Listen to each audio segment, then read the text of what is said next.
Hello, welcome back. I'm Eric Kane, and I want to talk about Celeborn because we got a big reveal, spoilers, a big reveal in the 7th episode of The Rings of Power that Celeborn is in fact dead. How does this work exactly, given that he's alive and well in the Lord of the Rings trilogy, both the books and the movies, married to Galadriel and hanging out in Lothlorien? So how could they kill him off in the first age, really? According to Galadriel, he went off to war against Morgoth and she never saw him again. So how does this work? Well, I have a theory, but I wanted to just comment real quickly on how silly this reveal was. Even aside from even if this wasn't lore breaking, why reveal Celeborn's death in the 7th episode? We learned all this backstory about Galadriel in the very beginning. We learned about her brother fighting and dying. We learned, but they just kept Celeborn in the closet, under the rug. What exactly is the point of revealing this 7 episodes in? It's very strange. It's a strange way to tell a story, and it doesn't really make sense, even aside from the impossibility of Celeborn actually being dead. So, what's the theory? How does this work? I'm sure lots of people have come to this conclusion at this point if you know anything about Lord of the Rings. Because Celeborn's an important character. He's not just, he's just a small part in the Lord of the Rings, but an important, ancient elf. And Celeborn and Galadriel have a daughter together who ends up marrying Elrond, and they have a daughter together who is Arwen. And Arwen is kind of an important, crucially important character in Lord of the Rings. Obviously, the love of Aragorn's life. So this is not just some guy they can fudge the details with, but here they're going to do it anyways because the showrunners for the Rings of Power completely bullshitted us when they said that they were Tolkien enthusiasts. Completely bullshitted the Tolkien estate, Amazon, and the audience when they said that they cared about the lore and that they cared about telling this story with fidelity to Tolkien, because clearly they do not give a shit. So Celeborn is actually alive. I think that has to be the case. I think there's just no question that Celeborn is actually alive and that there will be some big reveal in season 2 or 3 or whatever of this show. I was going to call it names, but I'm going to refrain from that. So Celeborn will be revealed, and it will be a shocking twist. Oh my, so surprising. This important character that isn't dead in the Lord of the Rings is still alive. Why will it be so shocking, though, to Galadriel is because she will have been hooking up with Halbrand, who may or may not be Sauron. So Galadriel, Halbrand, and Celeborn will get a really, really awkward love triangle written by the geniuses who brought you the 7 episodes of the show we've seen so far.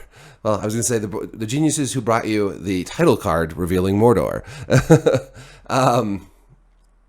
I do not care to see how they handle a love triangle between 2 elves and a maybe Dark Lord of Evil.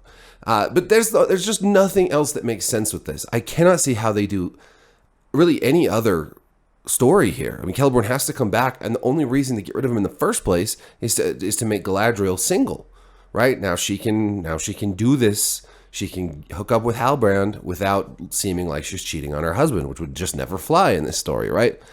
So, yeah.